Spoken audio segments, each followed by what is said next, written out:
역사적 사실이란 무엇일까? 시베리아 대륙의 끝자락, 우리 민족이 까레이스키란 이름으로 아픈 인연을 맺어온 저 땅의 역사적 진실은 과연 무엇일까?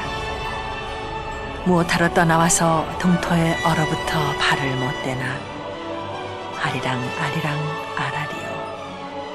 고려인의 아리랑 한 구절이 마음을 에인다.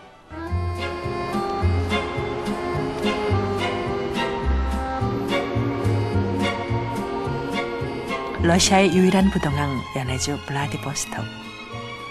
동방이라는 뜻의 보스토크와 정복한다는 의미 블라디의 합성어인 도시 이름에서도 알 수 있듯이 블라디보스톡은 과거 러시아가 수백 년 동안 동방을 지배하려던 제국의 의지를 담고 있는 곳이다. 인구 65만의 블라디보스톡은 유럽 스타일의 고풍스러운 건물들과 사람들의 자유스러운 모습에서 국제도시의 면모를 갖추어가고 있다.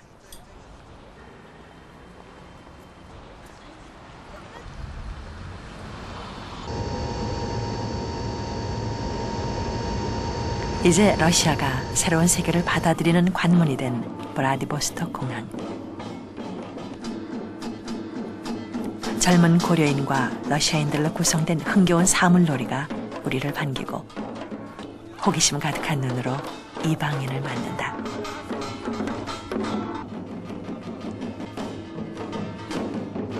까레이스키들의 젊은 후예들을 보면서 그 옛날 이곳으로 흘러들었던 이들의 할아버지와 할머니 모습이 어쩔 수 없이 교차된다.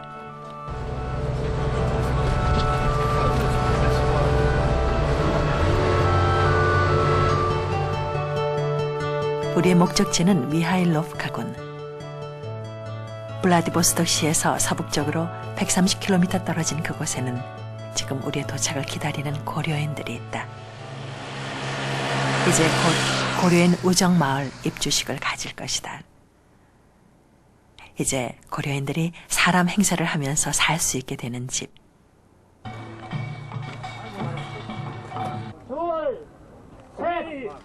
이 마을을 세우기 위해 고생하신 많은 분들의 노고와 함께 고려인들의 처지를 처음으로 알게 됐던 날을 떠올린다. 저는 1997년 9월 어느 날 신문에서 고려인 명예회복 원년 그런 타이틀을 읽어봤어요. 그래서 고려인들에 대해서 관심도 없고 알지도 못하고 그러다가 그 신순남 화백이 쓴 그 글을 통해서 조금이나마 고려인들의 그 역사와 불행했던 과거 이런 걸 알게 됐는데 그때가 그분들이 그 불행한 역사적 경험을 한 때 나는 한반도에서 방금 아기로 태어났다고요. 어떻든지 내가 태어날 때 우리나라는 그런 그 역사적으로 우리 동포들이 격동기에 휘말려서 정처 없이 시베리아 중앙아시아로 그렇게 정말 버려지듯이 실려가는 그런 것을 다 알았을 때 미안하고 이제 그 무관심의 빚을 조금이나마 갚는다는 사실에 조금은 안도가 된다. 연해주 정부가 제공해준 땅이 큰 힘이었다. 한노수교 10년 만에 나온 첫 번째 성과인 것은 사실이지만 보다 많은 고려인들이 하루라도 빨리 입주하기 위해서는 정부 차원의 노력이 더욱 절실하다.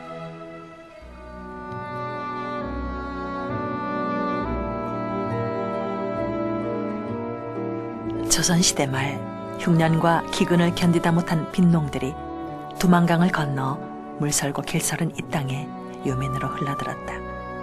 바로 이들이 한국 이민 110년 역사에 첫 장을 쓰게 된 것이다. 강만 넘어가면은 그쪽에 아주 넓은 평야가 있습니다. 그래서 그쪽으로 농업 이민을 갔는데 나중에 시간이 점점 흐르면서 우리나라가 이제 점점 대한 제국이 기울어지고 이래서 우국지사들이 이제 많이 넘어가죠. 그래서 특히 1905년 우리 또 1910년 합방당했을 때 이럴 때 많은 우국지사들이 그쪽으로 넘어가서 독립운동을 전개하고 그렇습니다. 조선시대 말 조국이 일본에 완전히 합방되면서 압박을 피해 연해주 고려인 사회로 들어오는 동포들의 숫자는 점점 늘어나게 됐다. 제국주의 일본과 러시아의 세력 다툼이 치열해질수록 식민지 조국도 몸살을 앓았던 것이다. 전운이 감돌았던 유럽의 전세가 러시아와 일본을 압박했다. 결과적으로 연해주에는 조국을 떠난 동포들의 숫자가 18만을 헤아리게 됐고 이곳의 독립운동 또한 그 어느 지역보다 치열하게 됐다. 세계사가 몇몇 열강에 의해 쓰여지던 당시였다. 극동에서 명백한 새 과시를 하고 싶었던 스탈린은 연해주로의 일본군 상륙을 염려하고 있었다. 그러던 중 세계 2차 대전이 발발하고 일제가 그 틈을 타 중일 전쟁을 일으키게 되자 일본의 세력 확장을 막으려던 스탈린은 연해주 한인들이 불안했다. 러시아에 살고 있는 다른 소수민족과는 달리 러시아인으로 동화되지 않는 고려인이라는 사실이 스탈린을 불안하게 했던 것이다. 바야흐로 제국주의 러시아와 일본의 세력 한가운데에 고려인이 알몸으로 놓여지게 됐다. 스탈린으로서 생각은 2차 대전이 곧 일어날 거고 언젠가는 일본하고 싸울 게다. 연해주로 상륙을 할 거다. 이렇게 판단을 한 겁니다. 그래서 거기에 우리가 18만 명의 한국인이 당시에 살고 있었습니다. 근데 이 사람들이 일본이 상륙을 하면은 일본 편을 들 게다라고 스탈린이 판단을 했습니다. 그래서 이 사람들을 중앙아시아에다가 강제 이동을 시켜라 하고 명령을 내린 겁니다. 1937년 9월 가을 거지에 나선 고려인들은 직감적으로 자신들에게 다가오는 불안의 그림자를 보게 된다.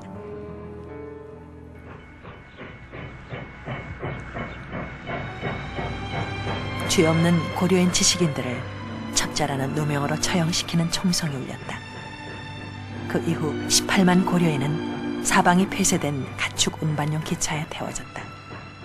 그것은 18만 고려인 모두를 죽일 수 없었던 스탈린이 내린 죽음과 같은 극지로의 추방 명령이었던 것이다.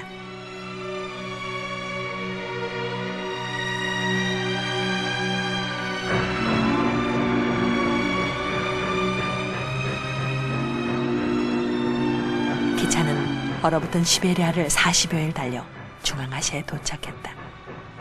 그리고는 소금 땅과 갈대만 허청이는 척박한 광야에 고려인들을 내려놨다. 9월에 시작된 강제 이주가 12월에 혹독한 추위 속에 끝났을 때 18만 고려인의 5분의 1이 죽어 있었다. 어린이와 임산부, 노약자들이 대부분이었다. 처참한 역사였다.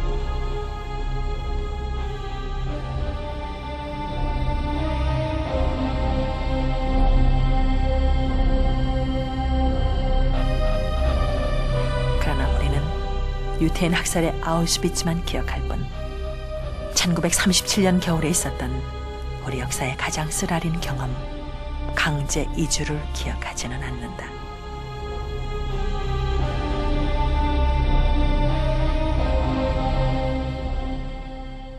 그 37년에 우리네를 아버지랑 실어 가면 기차 근교에서 우리 아버지를 재해서 그런 데를 재였어. 주름안에다 우리 아버지를. 그리고 난 아버지를 내 제배 아버지를 못 봤어. 아버지 돌아가셨어요? 아이도 돌아에 가신 거 37년에 우리네를 와곤다 이래 쉽게 보낼 때 조차인 사람들이 있어서 우리 아버지를 이래서 경찰에 개다거든. 기차고사 해야지. 기차. 용기에서 따발니 와곤다가 놀이 이래 막 놓고 거기다가 좀 막 바라처럼 고조 염세처럼 이렇게 막 실어갔어. 그래 실어다가 고조연 이런 말한가니게 다 핫질 뿌렸어 우리를. 살아남은 자들은 다시 살아남기 위해 운명과 맞섰다. 제대로 된 농기구 하나 없이 강요된 의무 공출량을 채우기 위해 집단 농장에서 노동에 시달렸다. 그러나 쌀이 목숨이라고 여겼던 전통적 가치관으로 고려인들은 언 땅에서도 벼의 싹을 틔웠다. 아열대 작물인 벼를 최북 한계인 북위 50도까지 북상시켜 놨던 것이다. 아픔을 뒤안으로 하고 고려인들은 그렇게 생활에 익숙해져 가고 인정받게 됐다.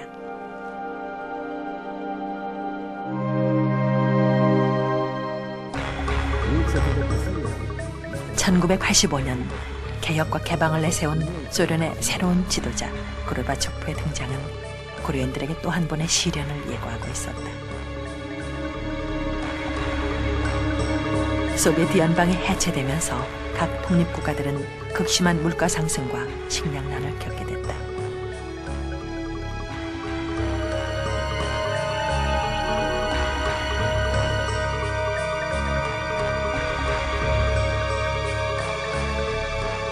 독립과 내전의 혼미 속에서 중앙아시아 독립국가들의 민족 차별이 시작됐고 고려인들은 어렵게 뿌리내린 터전을 포기해야 하는 상황을 맞아야 했다.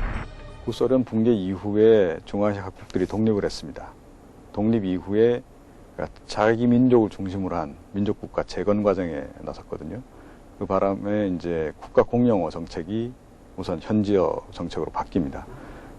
이렇게 되니까 이제 고려인 같은 경우에 러시아 말 정도만 하고 있었는데, 그러니까 자연스럽게 일자를 잃게 되는 그런 현상들이 발생을 하고 있고, 또 아무래도 자기 민족 중심으로 인력을 쓰다 보니까 고려인들 같은 경우에는 뭐 서서히 직업을 잃어가는 그런 그 경향들이 나타나고 있습니다.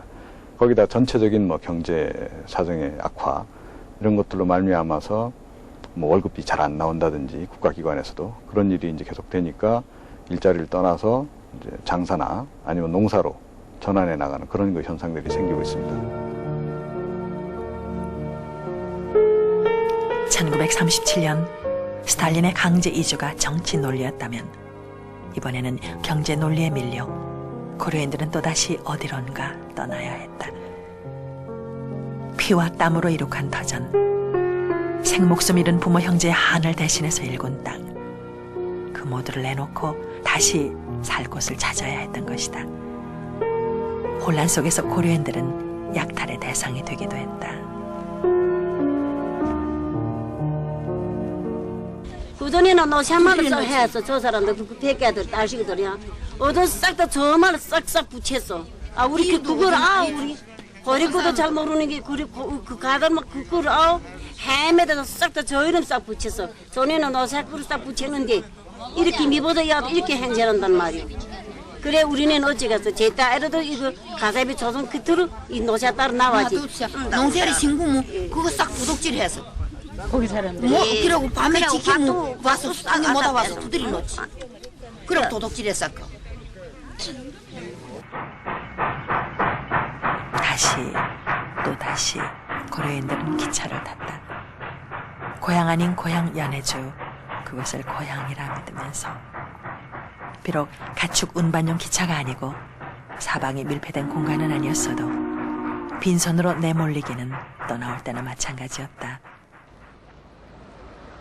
유랑이나 다름없는 연해주로의 귀향이었다. 93년도에 러시아 연방정부가 한인들의 그 고려인들의 권리 회복을 보장하는 법안을 통과를 시켰습니다.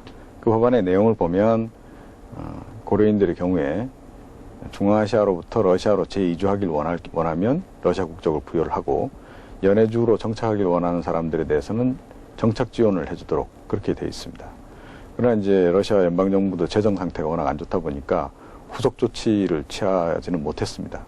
그러다 97년도 말에 들어서 연해주 정부 차원에서 그 군부대에 철수하는 부지를 8곳을 고려인 협회에다가 무상으로 임대를 해줬습니다. 그래서 지금 거기에 지금 한 200여 가구가 입주해 살고 있는 그런 상황입니다. 모양은 번듯한 아파트지만 사람이 살 수는 없는 곳. 수도와 전기가 끊겨 생바람을 그대로 이겨내야 하는 곳. 그나마 이 정도도 97년에 제공된 것이고 보면 고려인의 그 이전 생활이 어떠했을지는 짐작이 가고도 남는다.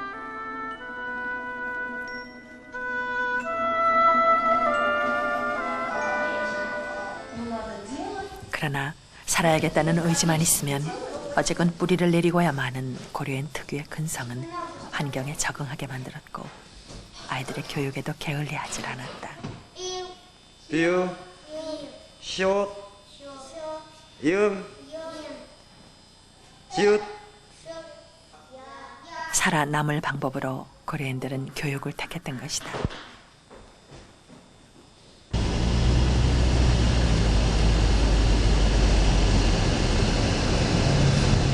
연해주 정부가 고려인 후손들을 받아들인 데는 경제적인 의도가 깔려 있었다. 동토를 옥토로 일군 과거 고려인의 후손이라는 점과 고려인 지원이 결국은 한국의 자본을 유치하는 데 도움이 된다고 생각했던 것이다. 그들에게는 넓은 땅이 있었지만 가꿀 사람이 없었다. 고려인의 귀향이 반가웠던 연해주 정부는 고려인 명예회복법을 만들어 중앙아시아로 강제 이주됐다 돌아오는 고려인들에게 고려인 재생기금을 마련한다고 했다. 그러나 실제적인 지원은 한 푼도 이루어지지 않았다.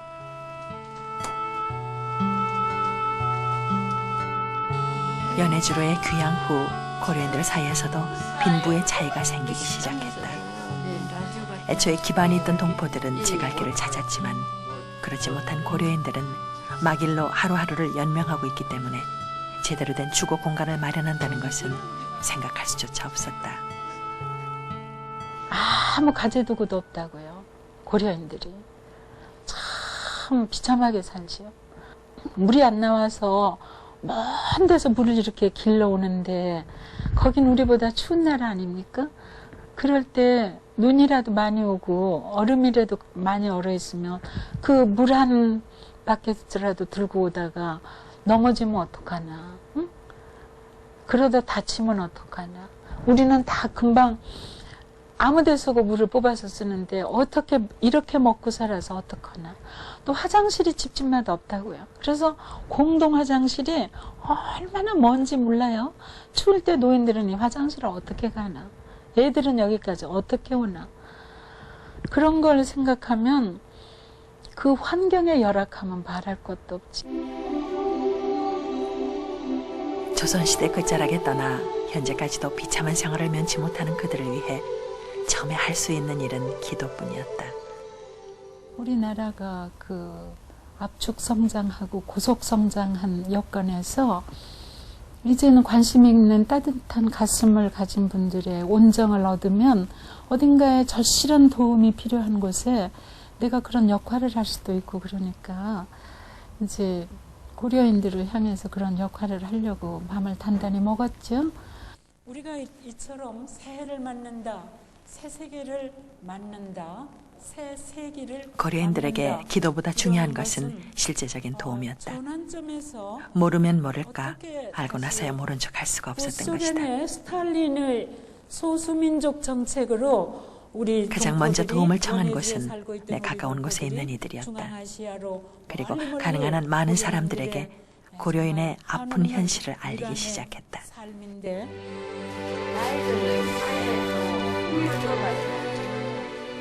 도움의 손길이 모아져서 고려인 정착을 위한 성금이 전달됐다.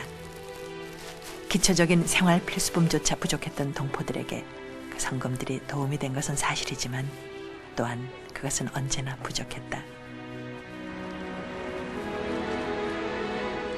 고려인들을 만나면서 그들의 변화를 느낀다. 가난할 수밖에 없다는 체념이 이제는 조금씩 희망으로 바뀌고 있기 때문이다.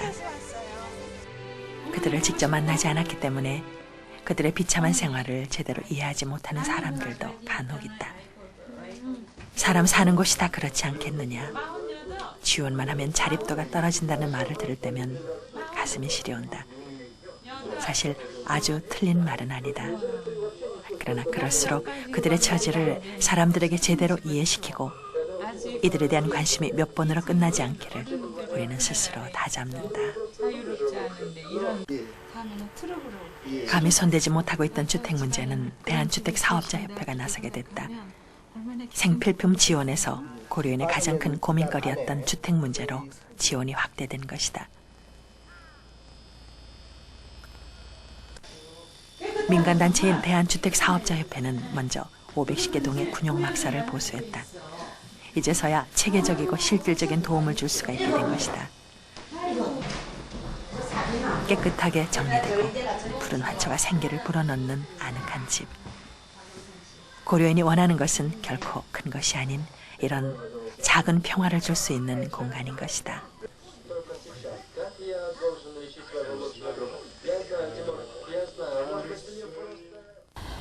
러시아 그 고려인들의 그 한인촌 건설을 호소하는 그런 신문을 또 읽었어요. 그것이 이제 저의 구체적으로 행동하는 계기가 돼서 그래서 돕기 시작하고 그랬죠. 우리 동포들은요 다 근면에서 건강만 하면 무엇이든지 해서 이렇게 살려고 그러지 게으름 피고 절망하고 그러지 않더라고요. 그래서 제 생각에는 건강한 분들은 뭐 농장에 나가서 일을 하든지 시장에 나가서 뭘 팔든지 이렇게 해서 다 살 수가 있지만 적어도 그 주거 공간 문제만큼은 그렇게 번 돈으로 러시아에서 주거 공간을 그 살만한 처지로 자기 삶터를 꾸릴 수가 없으니까.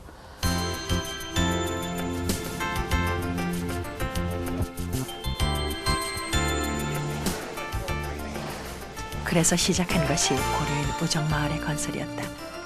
대한주택사업자협회는 우선 기반공사를 포함해 주택 200채를 지을 수 있는 재원을 마련하고 공사에 들어갔다.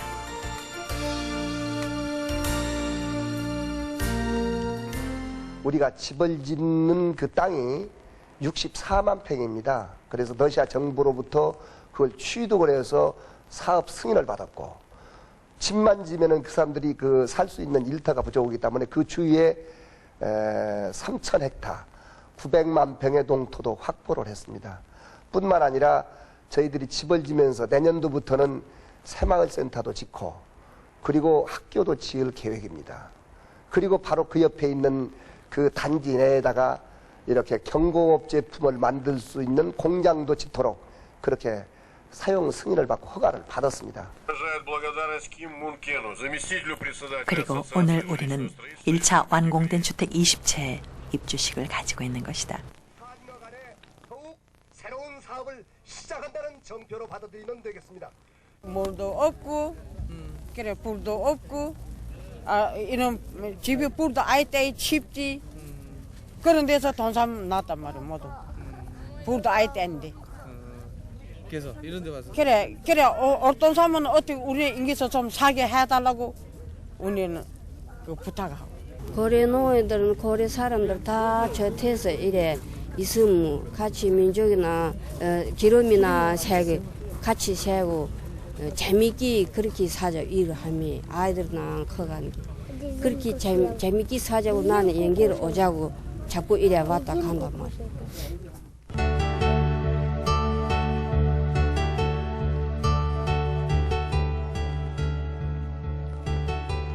앞으로 1년에 100세대씩 10년 동안 1000세대의 주택을 짓는 것이 우정마을의 목표다.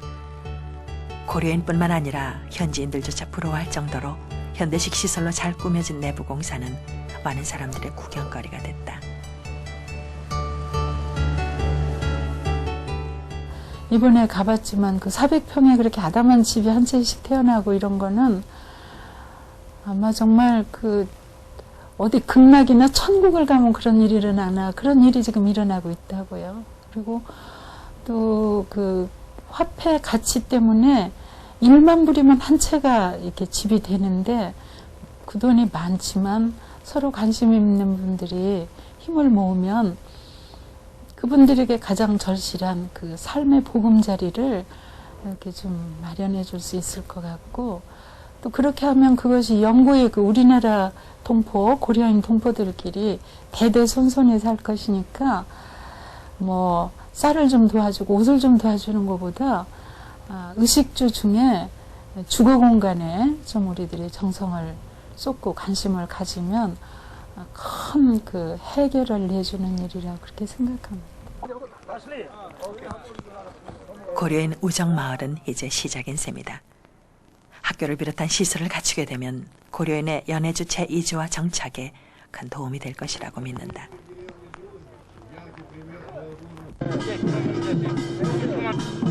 사실 그랬다. 우리는 고려인 까레스기를 잊고 살았었다. 당장은 우리가 먹고 살기가 바빠서. 그러나 먹고 살만해진 뒤에는 무관심으로. 고려인들의 처참한 생활이 어쩌다 풍문으로 들려와도 관심은 고작 일회용이었고 그나마 민간단체가 도움을 줄 뿐이었다. 정부 차원의 대책은 기대조차 할 수 없었다.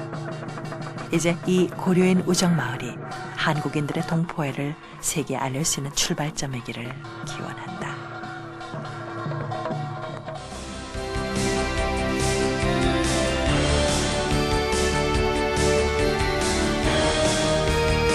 천하수교 10주년을 맞은 블라디보스토크 거리는 한국 기업의 로고로 넘쳐난다. 러시아의 개방 이후 우리나라 기업들은 빠른 속도로 러시아, 특히 연해주 지역으로 진출하고 있다. 연해주 정부가 한국 기업들의 진출을 적극적으로 받아들인 결과이기도 하다. 한 3년 2개월째 영업을 하고 있습니다. 지역사회 발전이라든지 국제행사 유치, 그리고 우리 한국의 이미지 고양, 또 앞으로의 그 동북아나 시베리아 개발에 교두보나 전초기지로서 큰 역할을 담당하고 있기 때문에 저희들도 한편 이게 비즈니스지만은 또 한 역사의 장에 획을 끊는 의미로서 저희들도 자부심을 많이 가지고 일하고 있습니다. 스탈린에 의해 강제 이주되기 전 연해주에는 18만 고려인들이 살았다. 많은 애국지사들이 그 속에 섞여 있었고 하루하루 살던 보통의 빈민들도 나라의 독립을 위해 작은 정성을 보탰다. 식민지 조국에서 3.1운동이 일어나고 국내외에서 임시정부가 수립됐을 때 이곳 연해주에 대한국민의회 정부가 수립 선포됐던 것은 결코 우연이 아니었을 것이다. 국립극동대학은 이 지역에서 펼쳐졌던 독립운동 관련 자료들이 자주 발견되는 것으로 한국의 한 기업인이 이 지역에서 독립운동을 했던 부친의 뜻에 따라 재정을 지원하고 있는 것이다. 이 대학은 100년 전에 한국 관련 학과를 설치했을 만큼 한국학의 전통이 깊다. 최근에는 한국학 대학을 따로 세울 만큼 당국과 학생들의 관심이 많은 곳이 됐다. 이곳 한국학대학에서는 한국어문학과, 한국역사학과, 한국경제학과가 5년 과정으로 돼 있고 현재 250여 명의 학생이 공부하고 있다. 이제 이곳은 고등학교 졸업생들이 가장 많이 선택하는 인기 있는 대학 중에 하나가 됐다. 금년에는 우리 한국학대학을 입학하는 신입생들이 19명입니다. 그들 중에서는 24명이 여기 고등학교를 금메달과 은메달을 받은 우승자입니다. 그 학생들은 만들어 입학시험을 받지 않고 등록금을 내지 않고 만들어 대학을 선택할 수가 있었습니다. 하지만 그 학생들이 또 다른 대학이 아니고 바로 한국학을 선택했습니다. 이것은 바로 한국학대학이 우리 젊은들 중에서 인기가 있는 것을 저는 있습니다.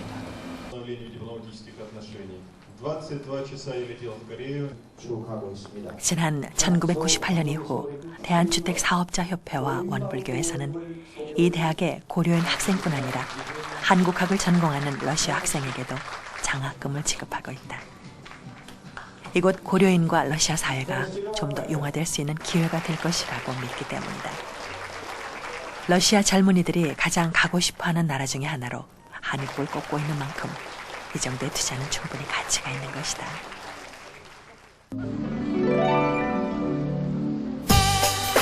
블라디보스토크는 이제 빗장에 걸려있질 않다.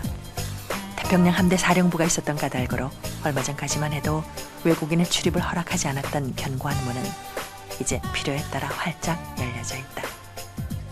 92년 이후 외국인 관광객과 외국 기업의 투자로 블라디보스토크는 러시아의 그 어느 도시보다 활기에 차 있다.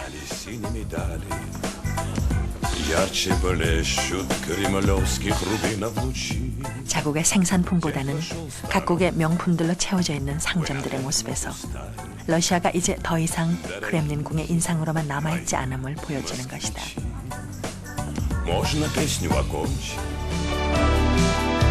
뿐만 아니라 세계가 이곳을 주목하고 있다. 동북아시아에 속한 지리적인 위치와 넓은 땅, 그 땅이 보유하고 있는 천연 자원이 이유인 것이다. 석유와 가스, 석탄을 비롯한 각종 천연 광물이 이 땅 곳곳에 보석처럼 숨어 있다. 한라관계는 아시다시피 국교 정상화 이후에 지금 굉장히 빠른 속도로 특히 경제 분야를 중심으로 해서 협력이 빠르게 진행이 되고 있는 그런 상황입니다. 뭐 러시아라고 하는 나라야 뭐 워낙 땅덩어리도 넓고 자원이 풍부하고 지금 현재는 뭐 경제난 때문에 전체적인 구매력이 낮습니다만은 워낙 많은 인구가 있는 나라이기 때문에 장차 구매력이 상당히 증가할 수 있는 가능성이 있는 나라입니다. 그리고 높은 과학기술 수준을 가지고 있고 이런 점들을 고려할 때 한국과 러시아 간의 경제 협력이 앞으로도 증진될 수 있는 여지는 굉장히 많이 있다고 생각합니다. 특히 이쪽 극동 지역 같은 경우에는 뭐 자원이 집중적으로 몰려있는 지역이고 특히 시베리아 횡단 열차가 출발하는 지점이기 때문에 물류 전진기지로서의 의미도 굉장히 크게 가지고 있습니다. 더구나 이제 우리나라처럼 그 농토가 부족한 나라의 경우에 연해주 같은 경우에는 굉장히 방대한 농토가 유휴 농토가 있고 그것을 재개발해서 잘 활용할 경우에는 한국의 그 농산물 문제도 상당 부분 해결할 수 있는 그런 가능성이 있기 때문에 농업 분야, 물류 분야, 기타 뭐 자원 분야를 중심으로 해서 앞으로 교류 협력을 증진시켜 나갈 수 있는 여지가 굉장히 많은 나라라고 생각할 수 있습니다. 그 중에서도 가스전 개발은 최근 한러 정상회담에서 합의됐다. 이르쿠르츠 지역에 중국과 함께 파이프라인 설치를 포함한 가스전 개발을 공동으로 추진키로 했다. 가장 많은 양이 매장된 것으로 추정되는 야츠코 가스전과 칼로준스키 가스전은 한국과 중국이 30년간을 사용할 수 있는 엄청난 양으로 충분한 투자 가치가 있다는 것이다.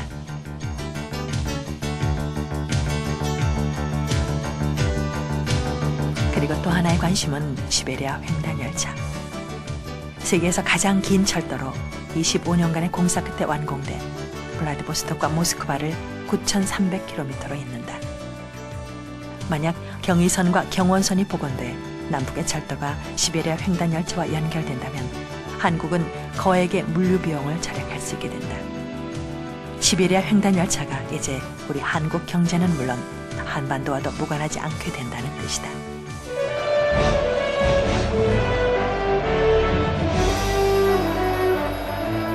남북 간의 정상회담이 극적으로 성사되면서 경의선과 경원선 복원이 사실로 다가오는 지금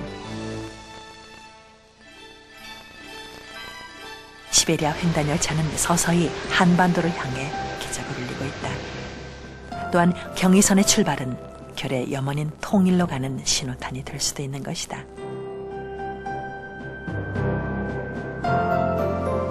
기차가 움직인다.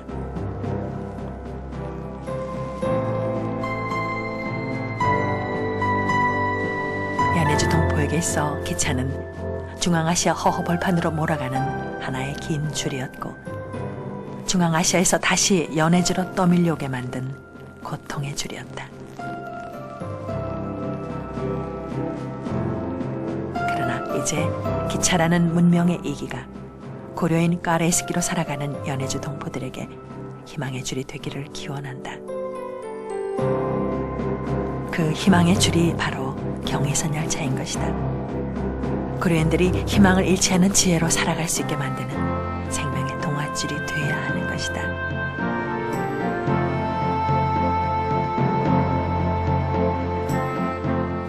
우리가 언젠가 남북 통일이라도 되고 그러면 고려인들이 연해주에 사는 것에 만족하지 않고 다 정말 조국으로 돌아오고 싶은 그런 마음이 있을 거예요. 그럼 참 너무 많죠, 그 사람들이. 그러니까 나는 그분들이 거기에서 살 수 있도록 우리들이 미리 이렇게 관심을 갖는 것이 고려인들이 그 땅에 뿌리를 내리게 할 수 있고, 특히 이제 이렇게 경원선이 이제 개통되고 그렇게 해서 유라시아로 뻗어나가는 실크로드가 이렇게 될 때는 나는 한국 경제를 한민족이 정말 벨트를 이루고 거기에서 조국의 경제 부흥에 일익을 담당할 거라고 그렇게 생각하거든.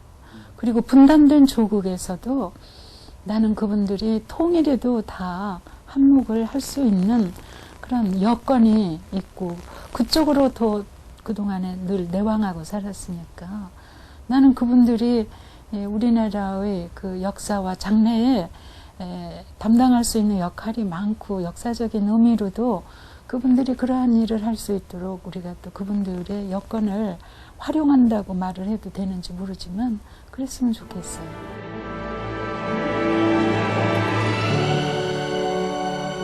우리 민족에게 연해주의 역사적 사실이란 무엇일까? 이곳으로 올 때의 생각을 떠나면서 다시 해본다. 역사는 과거를 지금의 시점에서 재해석하는 것뿐일까? 못하러 떠나와서 동토에 얼어붙어 발을 못 대나 두만강 줄기 울고 저어왔듯 고무신의 비녀 노삼아 고향으로 웃고 노져가서 아리랑 아리랑 아라리요. 고려인이 장례를 치른 뒤 두만강에서 불렀다는 이 아리랑 몇 소절의 한과 고려인 후손의 이 환한 웃음 사이에는 과연 어떤 역사가 흐르고 있는 것일까?